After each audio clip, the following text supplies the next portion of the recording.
Bonjour à tous et bienvenue dans ce nouvel épisode de Vivez la Vendée.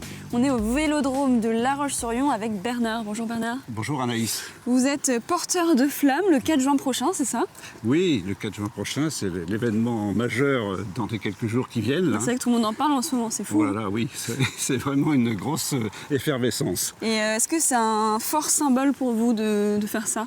Oui, c'est un fort symbole parce que les Jeux Olympiques, c'est quand même l'événement mondial premium, le premier événement sportif mondial.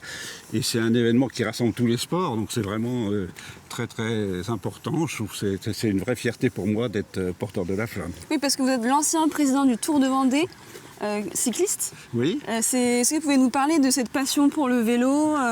Ça vous vient depuis toujours? Oh oui, ça vient de tendre enfance. Avec mon père, nous jouions pendant les vacances au cyclisme. Et puis lorsqu'on a grandi, mon père a créé le Tour de Vendée en 70. Et puis petit à petit, l'épreuve s'est développée. D'accord, donc vous avez vu évoluer ce sport en Vendée alors? Oui, ça a été une façon d'apporter ma contribution à la fois au développement de ce sport et puis également à la notoriété du département.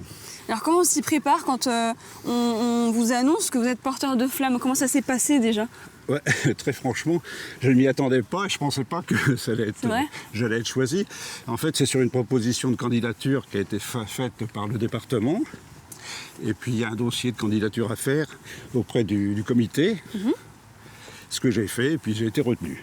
C'est une première, c'est ça? Ça vous était jamais arrivé d'être porteur de flammes? Ah non, ça c'est la première fois que j'ai cet honneur. Bon, il faut s'y préparer, c'est pas vraiment un grand exploit sportif, puisque il faut simplement être à peu près en forme ce jour-là et profiter de l'événement, car je pense que c'est avant tout une grande fête, et puis c'est le moyen aussi que les Jeux Olympiques ont de venir à la rencontre des spectateurs, de la population, et je crois que c'est très important. Que la fête soit belle, quoi.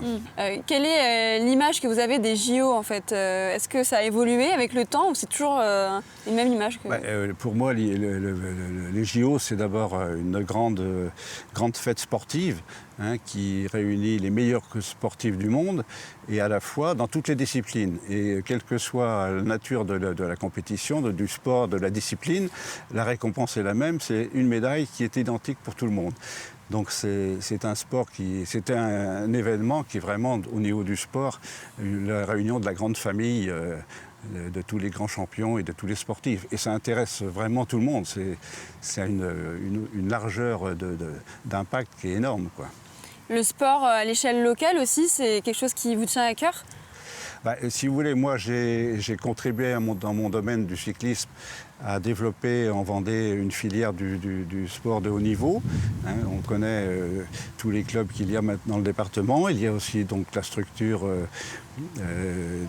de sport-études, il y a aussi l'équipe professionnelle de Jean-René Bernaudot, et puis il y a de très très belles épreuves comme celle du Tour de Vendée. Et tout ça fait que la discipline se porte bien chez nous, quoi. On va aller aussi au complexe Arago à La Roche parce que c'est le lieu de départ, c'est ça, de la flamme mardi. Je me souviens surtout que les Jeux Olympiques, c'est un moment de communion entre les familles qui se mettent devant les postes de télé, comme quand il y a un grand événement sportif. Et c'est vrai que je me souviens les médailles d'or de Marie-Jo Pérec, celle de Carl Lewis, l'Américain, qui avait gagné le 100 mètres, le 200 mètres, plus le 100 en longueur. Je ne situerai pas exactement, là, mais c'est il y a une quinzaine d'années. Donc c'est vrai que ce sont des moments de communion où les gens se rassemblent autour du sport et ça joue beaucoup dans l'entente entre les familles, enfin entre les personnes. Mais en tout cas, je suis convaincu que le sport est quelque chose de très important dans la vie des jeunes et de tout le monde, puisque on le voit avec les sportifs, il faut se préparer pour faire des performances.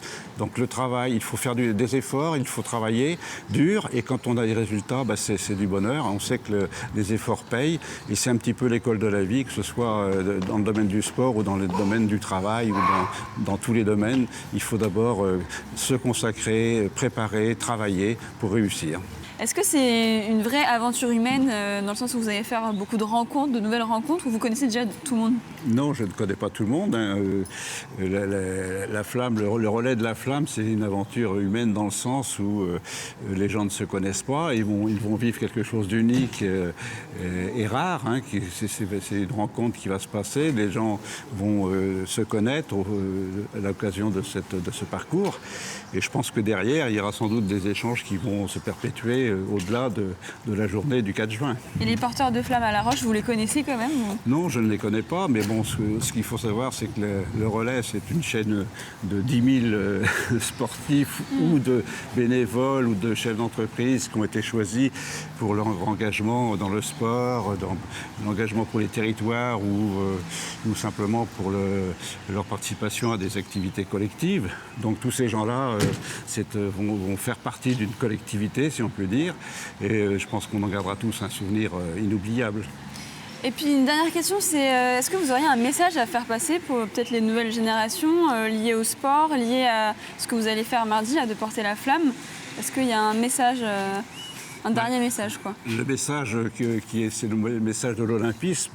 Les Jeux Olympiques, c'est l'occasion de réunir au travers du sport tous les peuples dans la paix et la fraternité. Et comme on dit toujours, les Jeux Olympiques, c'est une compétition, mais c'est avant tout, il faut y participer. Et je crois que c'est le message qu'on peut donner aux jeunes pour qu'ils pratiquent du sport, quel que soit leur niveau, puisque vous voyez qu'aujourd'hui, tous les gens qui participent à la flamme ne sont pas tous de très très grands champions, loin de là, mais ils ont tous fait quelque chose pour développer leur discipline. Merci beaucoup Bernard. On peut aussi donner rendez-vous au public ici même parce que ce sera le lieu de départ à La Roche-sur-Yon du relais de la flamme olympique. Oui, La Roche, il y a bien sûr plusieurs étapes en Vendée, mais le relais de La Roche démarrera donc du complexe Arago et traversera la ville ensuite à différents endroits avec des animations tout au long de l'après-midi. Et ça va être une très très chaude journée, je l'espère, avec du soleil, pas comme aujourd'hui. Merci beaucoup Bernard, à mardi. Merci, au revoir.